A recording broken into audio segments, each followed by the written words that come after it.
नमस्कार दोस्तों, मैं विकास शाक्य एक बार फिर से आप सबका स्वागत करता हूं अपने चैनल पर। और जैसा कि पिछले हफ्ते हमने शुरू किया था एक नई प्लेलिस्ट को जिसका नाम है कली हनुवाड़ी।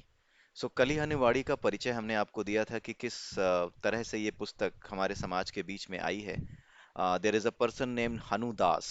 हनुदास जी की लिखी हुई ये किताब है। उन्होंने अपने नाम से ये किताब नहीं लिखी है।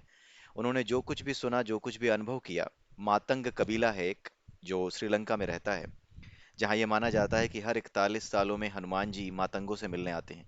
वो चाहे कहीं भी चले जाए, बट हनुमान जी उनको खोज लेते हैं और वहां पर वो आते जरूर हैं, जहाँ पर ये कबीलेवासी रहते हैं। तो हनुदास जी ने ये सारी वार्तालाप सुनी जो कि एक विशेष भाषा में थी, लेकिन उन मातंग कबीलों के लोगों के माध्यम से इस भाषा को समझा। और जो कुछ भी वार्तालाप हुई थी उसका पूरा का पूरा क्रक्स हमारे सामने एक पुस्तक के रूप में रखा है, जिसे कली हनुवाड़ी कहते हैं। और उन्होंने इस पुस्तक को शून्य के नाम से लिखा है। मैं वो पुस्तक आपको दिखा देता हूँ। जो पुस्तक मेरे पास है, ये पुस्तक है वो कली हनुवाड़ी। ठीक है। तो इस पुस्तक में वो सारे रहस्य उन्होंने बताए हैं जो कि उन्होंने समझे वहां पर, जो कि काल, आकाश, उसके अलावा सुर असुर, जितनी भी चीजों से हम परेशान होते हैं ना, उन सभी चीजों से रिलेटेड सारी बातें, सारे रहस्य इसमें बताए गए हैं। अभी शुरुआत के एक दो वीडियोस में आपको ऐसा लगेगा कि हाँ, ये तो कोरे विश्वास की या फिर हो सकता है अंधविश्वास जैसी चीज भी आपको लगे, कि ये तो किसी ने अपने मन से, लग रहा है कि कहानी गढ़ दी है। लेकिन आप इसको देखते जाइएगा। ठीक है, आप इसको देखते जाइएगा केवल। ठीक है। और जैसे जैसे आप आगे बढ़ेंगे, वैसे वैसे आपके भीतर जो समस्याएं हैं, जब आपके भीतर की समस्याओं को इस किताब में लिखी बातें पकड़ करके खींचना शुरू करेगी, और जब आप ये अनुभव करोगे कि हाँ, ये हमारे अनुभव की बात है कि जो कुछ लिखा है वो सत्य है, और केवल लिखा ही नहीं है, आपको प्रैक्टिकली करने का मौका भी मिलेगा। तो जब आप वो प्रैक्टिकली उन चीजों को करोगे ना, तो करने के बाद आपको पता चलेगा कि हाँ, जो कुछ कहा जा रहा है दैट इज राइट। वैसा करने पर जो है अचीवेबल रिजल्ट जो बताया गया है, वो रिजल्ट भी मिल रहा है। तो जब वो रिजल्ट मिलेगा तब आपको समझ में आएगा कि ये जितनी बातें कही गई हैं ये कपोल कल्पित नहीं है। कहीं ना कहीं, अगर मान लीजिए सारी बातें, कुछ लोग विश्वास बिल्कुल ही नहीं करेंगे, लेकिन उनकी बात नहीं है। जिनको विश्वास है ये उन्हीं के लिए है। जिन्हें नहीं है वो इसको एक दो वीडियो से ज्यादा देख भी नहीं पाएंगे। लेकिन जिन्हें विश्वास है उन्हें आगे चल करके उनके काम की चीज इसमें बहुत ज्यादा है। यहाँ पर जितनी भी चीजें बताई जा रही हैं, जो भी कहानियां बताई जा रही हैं, ये सारी कहानियां हनुदास जी ने सुनी है। और इन सभी कहानियों का एक पर्पज है, जोड़ा गया है इन कहानियों को, सो दैट एक ज्ञान आपके सामने रखा जा सके, वास्तविक घटनाओं से जोड़ करके आपके सामने उस ज्ञान को रखा जा सके। इसलिए ये सारी इंसिडेंट्स, ये सारी कहानियां यहाँ पर बताई जाएंगी। ठीक है। तो यहाँ पर मैं आपको बताता हूँ कि पहला जो चैप्टर है उसमें क्या बताया गया है। ठीक है। पहला जो चैप्टर है कलु कली हनुवाड़ी का, उसका टाइटल है दो माताओं से जना। यानी कि एक बच्चा ऐसा है जिसकी दो माताएं हैं। हुआ यूं था कि दो लेडीज थी, एक का नाम था सुचेता और एक का नाम था विचेता। ये इसी मातंग कबीले में रहती थी। ठीक है। उसमें से जो सुचेता थी उसका एक बेटा था जिसका नाम था चित्ता। वो उसका पुत्र था, उसी ने जन्म दिया था, सुचेता ने ही जन्म दिया था। ठीक है। इस कहानी के माध्यम से ये पता चलता है कि सुचेता ने ही उसको जन्म दिया था। लेकिन हुआ ये था कि जब पिछला जो फुल मून था, जो पूर्णिमा थी, जो फुल मून था, उसके बाद क्या हुआ था कि विचेता को ये चित्ता अपनी माता मानने लगा। पैदा वो सुचेता के द्वारा हुआ, लेकिन समहाउ जब पिछला फुल मून निकला, यानी पिछली पूर्णिमा निकली, उसके बाद से अगले दिन से ही चित्ता जो है विचेता को अपनी माता मानने लगा। और विचेता को भी यही लगता था कि चित्ता मेरा पुत्र है, मैंने इसको जन्म दिया है। और दोनों में लड़ाई होने लगी। चित्ता भी, बड़ी विचित्र बात थी कि सुचेता ये कह रही थी कि ये मेरा पुत्र है, और कबीले के सभी लोगों को यह पता था कि हाँ, ये सुचेता का ही पुत्र है। लेकिन समहाउ हो ये रहा था कि चित्ता भी अपनी नई माता से यानी विचेता से चिपक रहा था कि नहीं, यही मेरी माँ है, और सुचेता के पास जा नहीं रहा था। और एट द सेम टाइम विचेता को भी यही लग रहा था कि नहीं, ये मेरा पुत्र है, मैंने ही इसको जन्म दिया है। तो सुचेता नाराज हो गई, सुचेता झगड़ा करने लगी। उसने कहा ये कुछ काला जादू करके, कुछ तंत्र मंत्र का इस्तेमाल करके, लगता है मेरे बच्चे को मुझसे छीनना चाहती है। ठीक है। तो ऐसी बातें हुई, तो इस झगड़े को जो है ले करके ये लोग किसके पास पहुंचे, जो मातंगों के कबीले के जो प्रधान थे, जो इनके मुखिया थे, उनके पास पहुंचे। जब ये उनके मुखिया के पास पहुंचे तो बात समझ में ही नहीं आई। मुखिया के भी, मुखिया जी जो थे उनके भी समझ में नहीं आई, क्योंकि विजेता के जैसे भाव थे वो नकली नहीं थे। इतना अनुभव उनको था कि वो समझ सकते थे कि विचेता अगर चित्ता को अपना पुत्र कह रही है, तो ये कोई बदमाशी कर रही है, या फिर ये वाकई में भूल बैठी है, या फिर वाकई में इससे चित्ता अपना पुत्र लगता है। तो उन्हें ये समझ में आया कि सचमुच में ही चित्ता जो है चित्ता को विचेता अपना पुत्र समझ रही है, उसके आंसू नकली नहीं है, उसकी सारी बातें ऐसी लगी नहीं रही कि वो नकली सी लग रही हो। ऐसा लग रहा है जैसे कि विचेता ही उसकी माँ है, और वैसा ही बिहेव कर रही है जैसे कि एक मदर अपने बच्चे के साथ करती है। तो वो कंफ्यूज हो गए। हालांकि पता उनको यही था कि सुचेता उसकी माता है, लेकिन एक बार को बाबा भी कंफ्यूज हो गए और लोग भी कंफ्यूज होने लगे कि ऐसा कैसे हो सकता है। अगर चित्ता था वो कहता कि माँ की गोद से भागता या रोने लगता उसकी गोद में जाते ही, तो बात अलग थी। बट हो ये रहा था कि चित्ता सुचेता की गोद में जाने से मना कर रहा था और विचेता के पास बैठा हुआ था। तो समस्या ये हुई कि अब ये नहीं समझ में आ रहा था कि ये लड़का भी जो है जो है विचेता के पास जा रहा है, तो कहीं ऐसा तो नहीं है कि हम सबके दिमाग में कुछ चेंज हो गया और विचेता ही इसकी असली माता थी। तो जैसे ही ये बात बोली तो सुचेता को बड़ा तकलीफ हुई कि अब तो लग रहा है मेरा बेटा मुझसे छीन लिया जाएगा। इतना बड़ा कंफ्यूजन इसने विचेता ने क्रिएट कर दिया, उसे लगा कि वाकई में कोई काला जादू कर दिया है विचेता ने। एंड देन उसके बाद ये सारी चीजें हो रही हैं। ठीक है। तो इस समस्या के समाधान के लिए बाबा ने कहा कि थोड़ा इंतजार करो, मुझे अपने पूर्वजों की जो चट्टान है जहां पे जाकर के हम चिंतन मनन करते हैं, और वहां कुछ ऐसी ऊर्जा है कि वहां पर हमें कुछ उपाय मिलते हैं, जहां पर हम विचार करते हैं तो मन बिल्कुल शांत हो जाता है और उसके बाद हमें उपाय मिल जाते हैं किसी भी समस्या के समाधान के लिए। एक विशेष जगह थी वो, तो उस पहाड़ी पे एक चट्टान पे वो चढ़े, बाबा और साथ में सुचेता विचेता ये जो है चित्ता और एक दो लोग और थे, ये लोग जा करके वहां पर चढ़ते हैं उस पहाड़ी पर। जब वो उस पहाड़ी पे चढ़ते हैं तो वहां पे एक रस्सी जो है बाबा फेंकते हैं, जो रस्सी जो है नीचे गिर जाती है। अब बाबा ये सोचते हैं कि अब चढ़ें कैसे, लेकिन अचानक से उन्हें ऐसा लगता है जैसे कि कुछ लटक रहा है, रस्सी जैसा ही कुछ लटक रहा है। तो वो उसको पकड़ते हैं, उनको लगता है कि शायद ये रस्सी, मैं गलत समझ रहा हूँ, शायद ये रस्सी ऊपर से किसी ने या तो बांधी हुई है या पहले से ही वहां लटकी है। तो इसको पकड़ करके हम ऊपर चढ़ना शुरू करते हैं। तो वो पकड़ करके ऊपर चढ़ना शुरू करते हैं, उनके साथ में बाकी लोग भी चढ़ना शुरू करते हैं, और वो ऊपर जा करके जब बैठ जाते हैं तो वहां पे उन्हें ये समझ में नहीं आता कि इस रस्सी का सिरा कहाँ है। लेकिन अचानक से उन्हें यह दिखता है कि ये रस्सी जहां पर जाकर खत्म हो रही है वहां पे एक कोई मानव आकृति है, कोई बैठा हुआ है। जब वहां पर वो चढ़ते हैं, पहुंचते हैं, जब वो आवाज देते हैं कि कौन बैठा है, क्या है, जानने की कोशिश करते हैं, तो उन्हें पता चलता है कि ये कुछ और नहीं था, जो रस्सी की तरह लटक रहा था वो हनुमान जी की पूंछ थी। और इस तरीके से वहां पर हनुमान जी से इनकी बाबा की और चित्ता और सुचेता चित्ता विचेता जो भी गए थे, वो उन लोगों की मुलाकात वहां पे पहली बार होती है। अब वहीं पर क्या होता है कि चित्ता जो कि बहुत छोटा सा बालक होता है, हनुमान जी कहते हैं, हनुमान जी से पूछते हैं बाबा की, बाबा ये जो चित्ता है, समस्या बताते हैं, फिर कहते हैं कि बाबा ये चित्ता जो है पिछले पिछले पूर्णमासी के बाद जो है विचेता को अपनी माता समझने लगा है। क्या समस्या है, ये इसकी असली माता कौन है, इसका उपाय जरा निकालिए आप। तो हनुमान जी कहते हैं कि इसमें कोई भ्रम जैसी कोई बात ही नहीं है, इसका तो सीधा सा उत्तर है। उत्तर ये है कि जिससे चित्ता अभी अटैच है, जिसके साथ उसकी अभी अटैचमेंट है, जिसके साथ उसकी आसक्ति है, वही उसकी माँ है। तो बाबा को समझ में नहीं आया, उन्होंने कहा कि ऐसे कैसे हो सकता है, सिर्फ आसक्ति के आधार पर कैसे तय किया जा सकता है, जन्म तो सुचेता ने दिया है।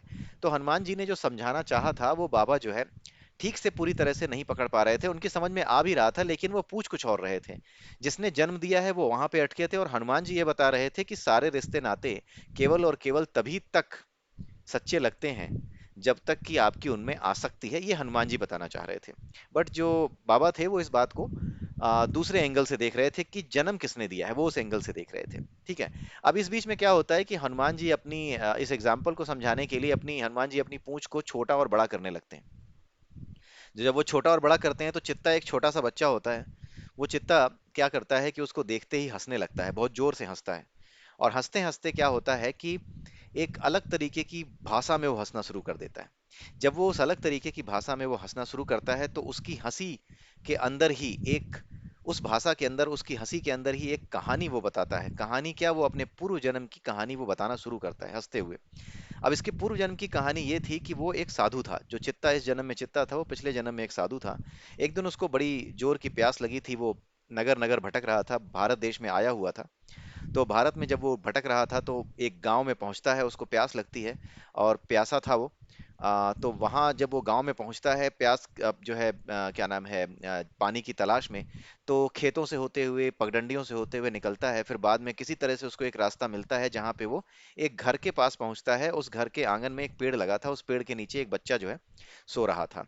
वो बच्चा लेटा हुआ था, उससे बात की उन्होंने कि बेटा थोड़ा कुछ खाने पानी मिलेगा मेरे को। तो बालक जो है कुछ बोलता नहीं है, लेकिन हाँ, वो फिर जो है इशारा करके उन्हें अंदर ले जाता है अपने घर के अंदर। और अंदर जो है एक ऐसी औरत पड़ी होती है जो कि उसकी माँ थी, उस बच्चे की माँ थी।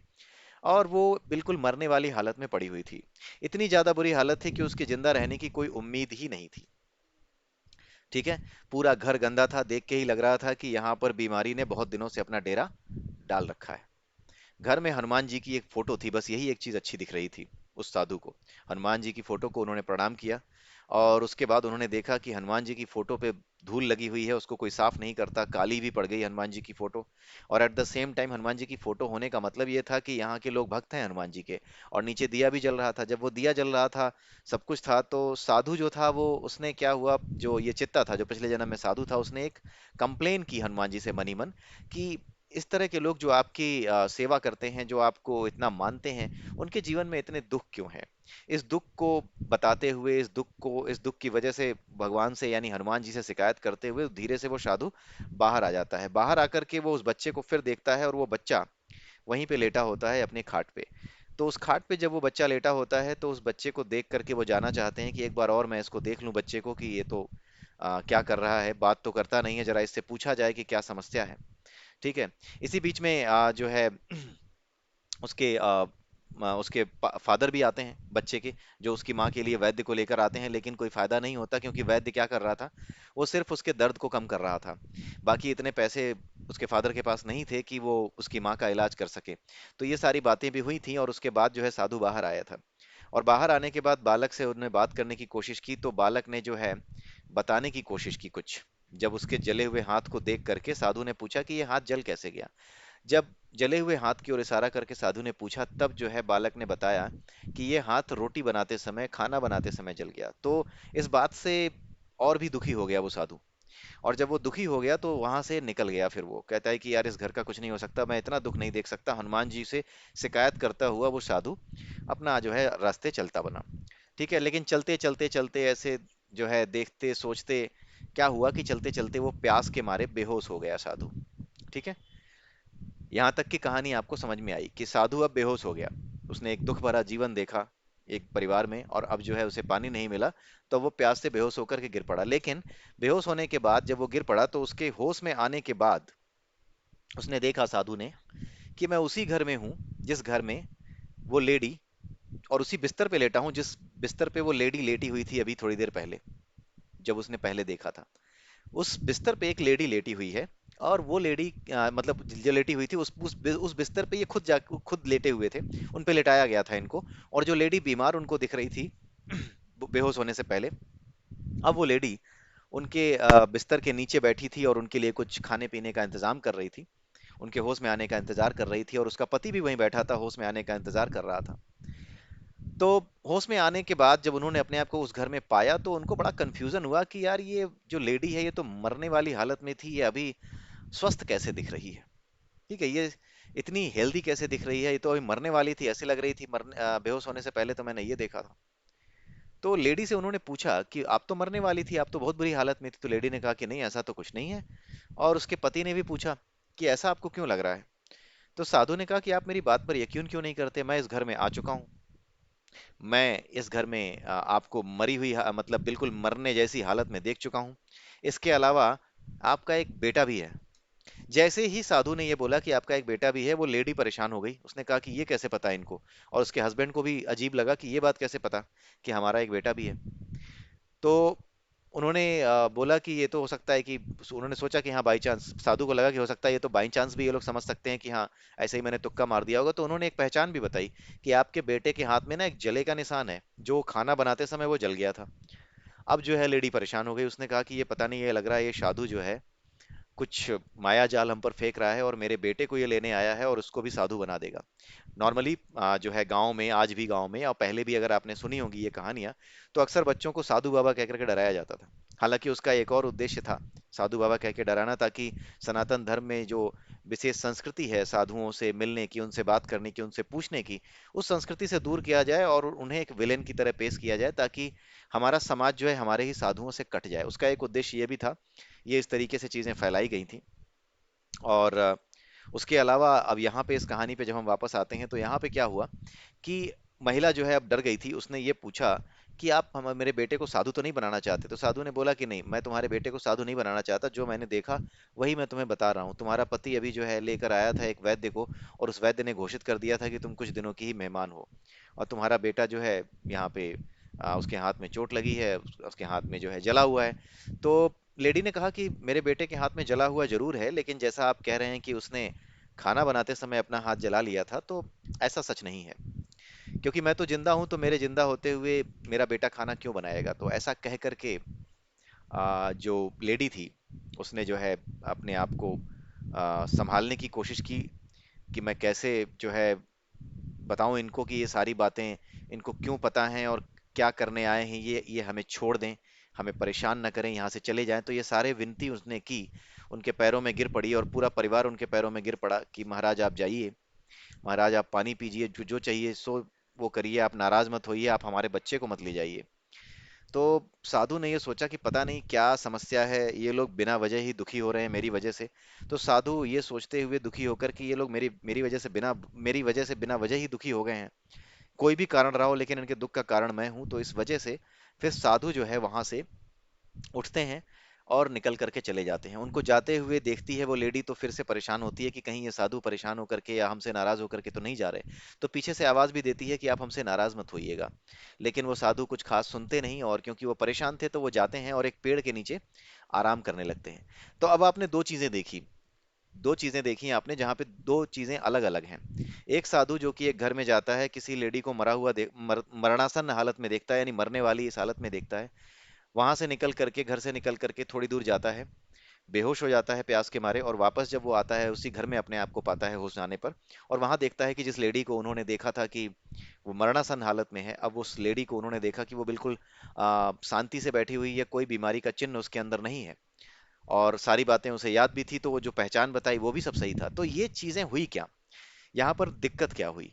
ये बेसिकली एक कॉन्सेप्ट होता है जिसे हम अंग्रेजों के आजकल के समय में पैरेलल यूनिवर्स कहा जाता है।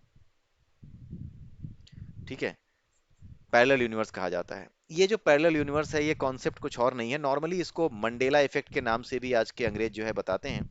मंडेला इफेक्ट, इसमें क्या होता है कि कुछ ऐसी चीजें होती हैं जो आपको सच लगती हैं लेकिन वो सच नहीं होती। जैसे कि आपको ये पता होगा कि एक फिल्म आई थी बहुत पहले, शहंशाह, उसमें अमिताभ बच्चन थे। अमिताभ बच्चन का एक डायलॉग था, रिश्ते में तो हम तुम्हारे बाप लगते हैं। लोगों को यही पता है कि लगते हैं, लेकिन आप जा करके देखिएगा, ये डायलॉग नहीं है। रिश्ते में तो हम तुम्हारे बाप होते हैं, ये डायलॉग है। राइट? तो कुछ ऐसी चीजें जो गलत हैं, हुई ही नहीं है, बट फिर भी हमें पता है कि ये सही है, हमें लगता है कि ये सही है। ऐसी ही कुछ स्थिति यहाँ पर है। यही स्थिति जो है कली हनुवाड़ी में पैरेलल यूनिवर्स के नाम से बताई तो नहीं गई है, लेकिन पैरेलल यूनिवर्स यानी जो समानांतर ब्रह्मांडों में जो कई कॉपियां हैं, हमारी हमारी एक कॉपी इस ब्रह्मांड में, दूसरे ब्रह्मांड में, तीसरे ब्रह्मांड में, हर तरह की कॉपी जो बनी हुई है, और हर जगह एक कर्म का एक अलग मार्ग है, एक अलग ही सुरंग है कर्म के मार्ग से चलने की। ठीक है? तो ये सारी जो सुरंगें हैं, इन सुरंगों में कभी इस ब्रह्मांड में कभी उस ब्रह्मांड में हम प्रवेश करते रहते हैं, हमें पता भी नहीं चलता कि हम किस तरह से प्रवेश कर रहे हैं। ठीक है, हमारा ये शरीर हमें स्थूल लगता है, लेकिन असल में ये स्थूल जो है आध्यात्मिक दृष्टिकोण से इस ब्रह्मांड के लिए स्थूल बिल्कुल भी नहीं है। आप सोचिए, इतना बड़ा ब्रह्मांड है, उसमें हम एक जो है धूल के कण के बराबर भी अस्तित्व नहीं रखते। हमारी पृथ्वी भी धूल के कण के बराबर अस्तित्व नहीं रखती, तो हमारा तो क्या ही अस्तित्व होगा। बहुत ही सूक्ष्म है इस पूरे ब्रह्मांड के लिए हम। तो इन ब्रह्मांडों में इन सुरंगों के माध्यम से इधर उधर होते रहना, हमारी जानकारी के बिना, ये सारी चीजें हमारी जानकारी के बिना होती रहती हैं। और इनफैक्ट इसके बारे में रामायण में भी एक जगह पर बताया गया है, जहां पर भगवान श्री राम ने हनुमान जी को भेजा था पाताल में कि जाकर के मेरी अंगूठी ले आओ, अगर तुम मेरी अंगूठी ले आते हो तो मैं तुम्हें अपने साथ ले चलूंगा। क्योंकि हनुमान जी साथ जाने की जिद कर रहे थे, लेकिन राम जी ये कह रहे थे कि आपको हमारे साथ नहीं चलना है, आपको जो है यहीं पर रहना है, और हमारे भक्तों की रक्षा करनी है। तो हनुमान जी तो जिद पे आ गए थे। तो उन्होंने कहा कि ठीक है, मैं अंगूठी ढूंढ के लाऊंगा, ऐसा क्या है। तो जब वो पाताल में जाते हैं अंगूठी ढूंढने, तो जब वो पाताल पहुंचते हैं तो वहां पे ढेर सारे हनुमान जी और ढेर सारी अंगूठियां उनको दिखती हैं। वो ऊपर आते हैं, कंफ्यूज हो जाते हैं, दुखी होकर के ऊपर आते हैं, भगवान से शिकायत करते हैं कि आपने मुझे भी ठगने का काम कर दिया, आपने मुझे ही छल लिया प्रभु। तो भगवान कहते हैं कि मैंने तुम्हें छला नहीं है, तुम इस संसार के रहस्य को नहीं जानते हो। तो वो रहस्य भगवान श्री राम ने जो यहाँ पर हनुमान जी बताने जा रहे हैं, ये रहस्य वहां पर हनुमान जी को भगवान श्री राम ने बताया कि तुम्हें ऐसा लगता है कि तुम अकेले एक हनुमान हो, ऐसा नहीं है। तुम्हें ऐसा लगता है कि मैं अकेला एक राम हूं, नहीं है, ऐसा ऐसा नहीं है। इस पूरे के पूरे क्रिएशन में, इस पूरे के पूरे यूनिवर्स में न जाने कितने यूनिवर्स हैं, मतलब एक ही यूनिवर्स नहीं है, इस पूरे क्रिएशन में न जाने कितने यूनिवर्स हैं। हर यूनिवर्स में एक हनुमान है, एक राम है, इसी तरीके से पूरी वानर सेना है, और इसी तरीके से तरह तरह की घटनाएं हो रही हैं। यहाँ पे कुछ और हो रहा है, वहां पे कुछ और हो गया है। तो इस तरीके की चीजें हो रही हैं। और इन सभी ब्रह्मांडों का एक ही पाताल है। और और उन सभी जगहों पे, वहां उन ब्रह्मांडों के राम ने अपने हनुमान को भेजा था यहाँ पे। उन ब्रह्मांडों के ब्रह्मांडों के श्री राम ने भी अपने अपने हनुमान को भेजा कि जाओ लेकर के आओ, जैसे मैंने तुम्हें भेजा। और वहां जाकर के उन सब ने भी ढेर सारे हनुमान और ढेर सारी अंगूठियां देखी। और अब आपको समझ में नहीं आ रहा है कि वो क्या था, लेकिन असल में ये बनाई हुई प्रकृति है मेरी। ये भगवान श्री राम ने वहां समझाया। तो वही चीज यहाँ पर अब हनुमान जी यहाँ पर जो है बाबा मातंग को समझाने जा रहे हैं चित्ता की कहानी के माध्यम से। ठीक है, अब आइए देखते हैं आगे क्या होता है। आगे ये होता है कि ये जो साधु था, ये जा करके एक थक थक जाता है, पानी वानी तो पी चुका था, थक जाता है, और अब जा करके ये एक पीपल के पेड़ के नीचे बैठ जाता है। ठीक है, दोनों कहानियों को याद रखिएगा। पहली कहानी वो थी जिसमें स्त्री सही है, दूसरी कहानी वो है जिसमें स्त्री सही नहीं थी, बीमार थी, मरने वाली थी। ठीक है, और जिसमें स्त्री सही थी, उस कहानी में अभी ये व्यक्ति है, ये साधु है, और ये पेड़ के सामने जाके बैठा है। ठीक है, अब होता क्या है कि पेड़ में जाकर के, जब पेड़ के पास जाकर के जब ये बैठ जाते हैं, तो उसके बाद इनको क्या आ जाती है, नींद आ जाती है। जब इनको नींद आ जाती है तो ये सपने देखना शुरू करते हैं।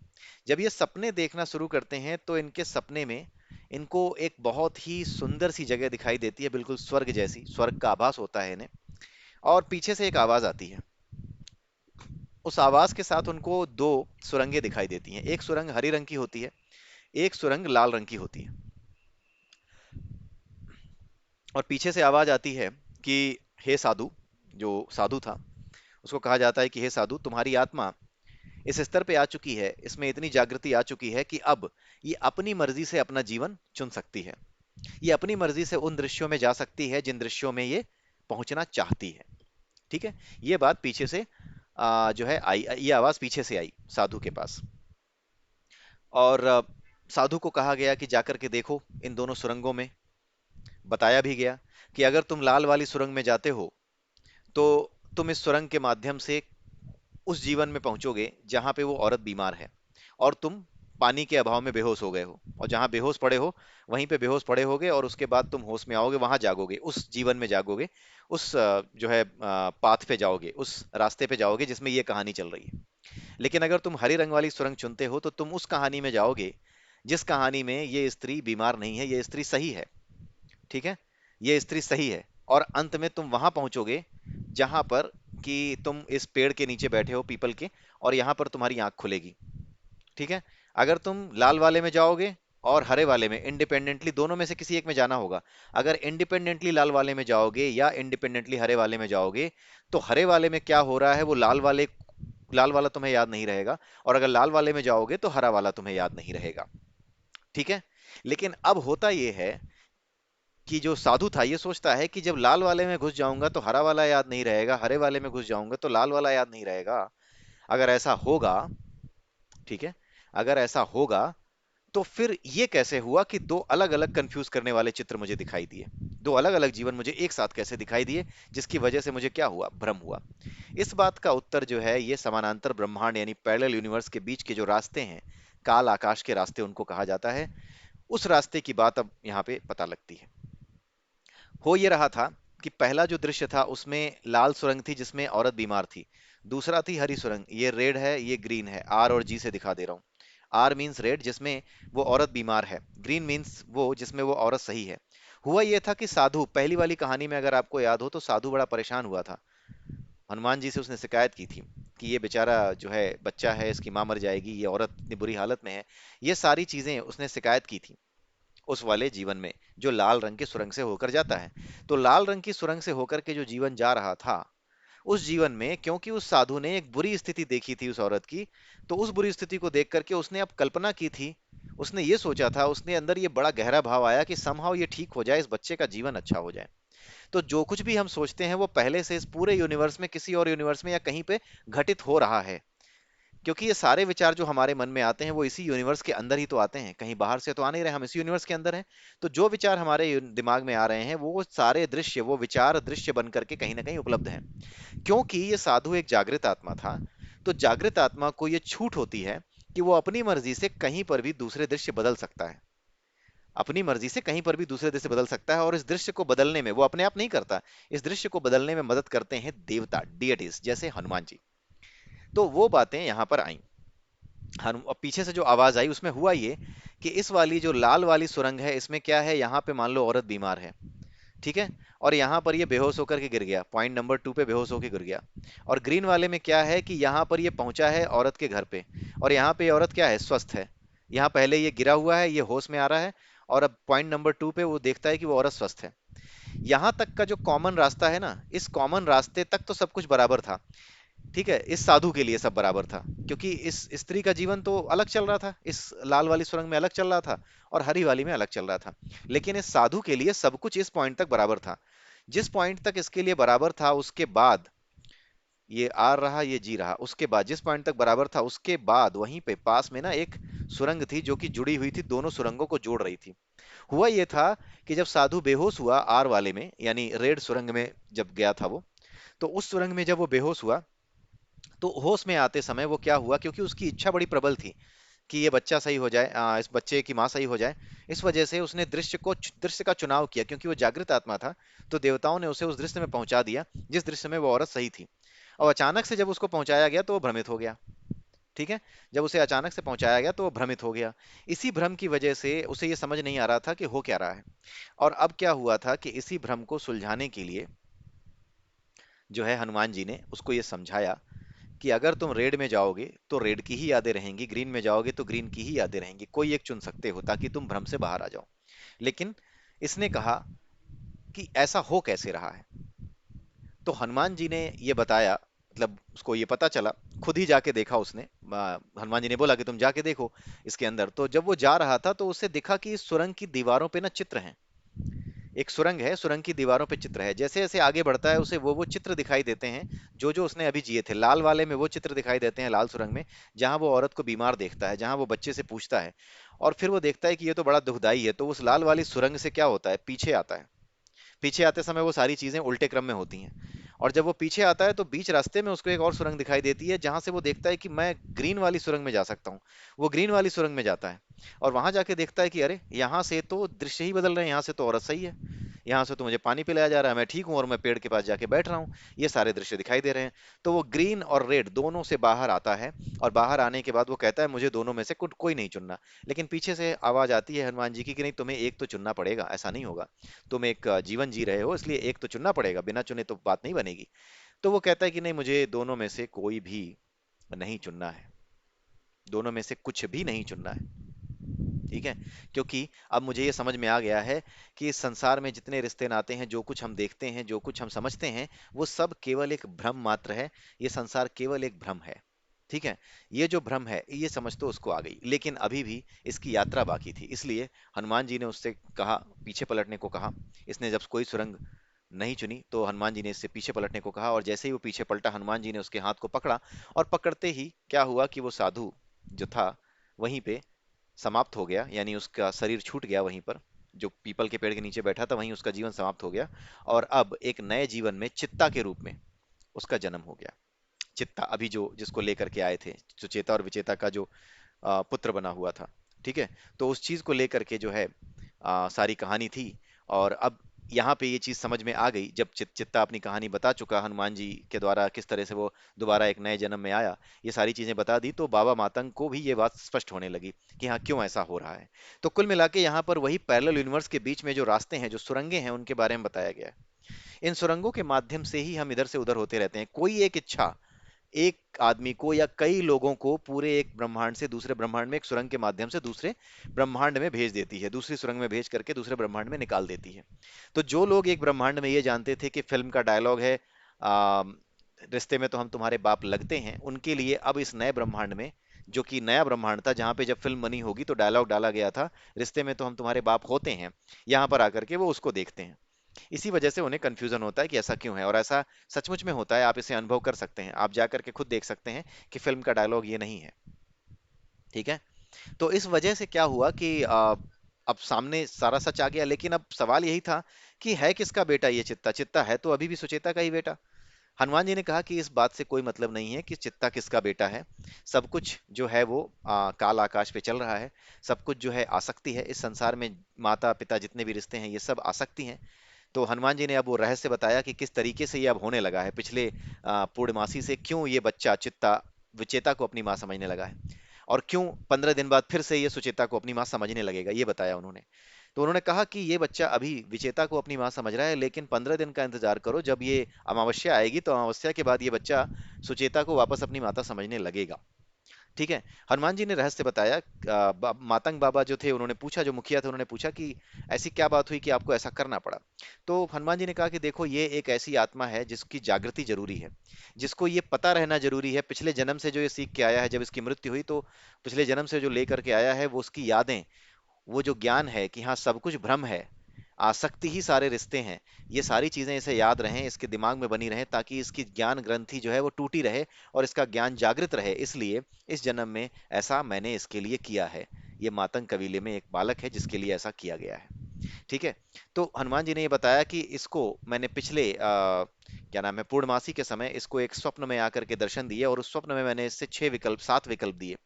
एक विकल्प में सुचेता उसकी माता है, दूसरे में सुचेता जो है उसकी माता नहीं है, एक में सुचेता उसकी माता है और उसके साथ कोई लगाव नहीं है, दूसरे में विचेता उसकी माता है और कोई लगाव नहीं है। चार ये हो गए। पांचवें में सुचेता और विचेता जो है जो है उस पांचवें और छठे में जो है कुछ ऐसा था कि सुचेता और विचेता दोनों को अपने अपने उसमें जो है दोनों को ही पता नहीं है कि ये मेरा बेटा है। मतलब ना सुचेता को लगता है कि मेरा बेटा है, ना विचेता को लगता है मेरा बेटा है। ये छठा, ये पांचवा दृश्य था। छठे दृश्य में क्या था कि जो है आधे समय तक सुचेता उसकी माता है और आधे समय तक विचेता उसकी माता है, यानी सुचेता और विचेता दोनों उसकी माता हैं। ये है। और सातवें विकल्प में इसकी कोई माता ही नहीं है, ये अनाथ है, माँ पैदा होते ही चल बसी है। तो इससे ये पूछा गया था कि कौन से दृश्य में जाना चाहोगे। जिस दृश्य में ये बालक जाने का चुनाव करता, उसी दृश्य से उसी सुरंग में इसको भेज करके उसी ब्रह्मांड में इस बालक को भेज दिया जाता और वहां पर वो उसी का तरह का जीवन जीता। लेकिन बालक ने क्या किया, क्योंकि पिछले जन्म से इसको, जब वो मरा था, जब उसकी मृत्यु हुई थी, जब उसने अपना शरीर छोड़ा था साधु के रूप में, तो उस समय से इसको अपनी पुरानी यादें शेष रह गई थी। वो ज्ञान की बात जो है शेष रह गई थी, और उसे पता था कि जैसे ही हम एक नए जीवन में आते हैं, अपने पुराने जीवन की सारी बातें भूल जाते हैं। तो भूलने का भय यहाँ पे था। ठीक है, क्योंकि पूरी तरह से जागृत अभी नहीं था। अब जागृति का अवसर इसको मिलेगा मातंगों के बीच में पैदा होकर के। तो इस वजह से इस बालक ने क्या किया, स्वप्न में हनुमान जी से कहा कि मुझे ये छठा वाला विकल्प, जिसमें कि सुचेता और विचेता दोनों मेरी माता हैं, कुछ दिनों के लिए सुचेता कुछ दिनों के लिए विचेता, ये बारी बारी से मेरी माता बनती हैं, यही जीवन मुझे चाहिए। हनुमान जी खुश हुए, उन्हें समझ में आ गया कि ये जानता है कि ऐसा करने से इसमें जागृति बनी रहेगी, कि आसक्ति ही माता पिता इन रिश्तों का निर्माण करती है। मरने के बाद भी आसक्ति ही है जो नए माता पिता आपको मिलवाती है, नए माता पिता के यहाँ आपका जन्म होता है। इस चीज को याद रखे, ये हमेशा ये ज्ञान उसके सामने प्रकट रहे। इस वजह से ही इस बालक ने ये चीज चुनी, और इस वजह से ही हनुमान जी ने उसकी परीक्षा लेकर के ये 7 विकल्प दिए। इस बात से सुचेता को थोड़ी खुशी हुई कि चलो 15-15 दिन ही सही, और साथ में ज्ञान भी, एक जो रहस्य था वो भी सामने खुला। तो रहस्य खुलते ही जो है सुचेता को समझ में आ गया, उसका मन शांत हो गया। बात ये होती है कि समस्या कितनी भी बड़ी हो, जब आपको समस्या के होने का कारण पता चल जाता है, भले ही उसका हल ना मिले, लेकिन उसके होने का कारण पता चल जाता है, तो आपको अपने आप शांति मिल जाती है, क्योंकि आप का मन अपने आप सत्य को स्वीकार कर लेता है। सत्य को स्वीकारना ही हमारी आत्मा का स्वरूप है। हमारी आत्मा का मुख्य गुण है सत्य को स्वीकार कर लेना किसी भी हालत में। हम मुंह से कुछ भी बोलें, लेकिन हमारी आत्मा सत्य को स्वीकार करना जानती है। और जैसे ही सत्य सामने आता है, भले ही उसका कोई हल ना हो, जैसा हम चाहते हो वैसा ना हो रहा हो, लेकिन उसका कारण पता चल जाता है घटना का, तो वैसे ही हम क्या हो जाते हैं, शांत हो जाते हैं।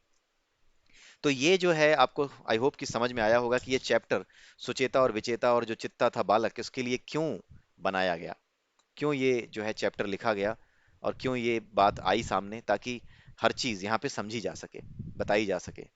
ठीक है। तो इसी के साथ जो है आज का ये पूरा चैप्टर, यही था चैप्टर 1, इसी के साथ आज का ये पूरा चैप्टर मैं यहीं समाप्त करता हूँ।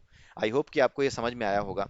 आप ये वीडियोस देखते रहिएगा, क्योंकि यहाँ पर अभी शुरुआत में तो हो सकता है आप अविश्वास से घिरे रहें कि हाँ ये मनगढ़ंत कहानी लग रही है, कुछ भी है, लेकिन इसमें कुछ प्रैक्टिकल चीजें भी हैं आगे चल करके जो आएंगी। प्रैक्टिकल आपके लिए, मेरे लिए तो सब कुछ, मुझे तो पूरा विश्वास है, मैं तो विश्वास पे जीता हूँ, पूरा विश्वास है कि हाँ ये चीजें हुई हैं।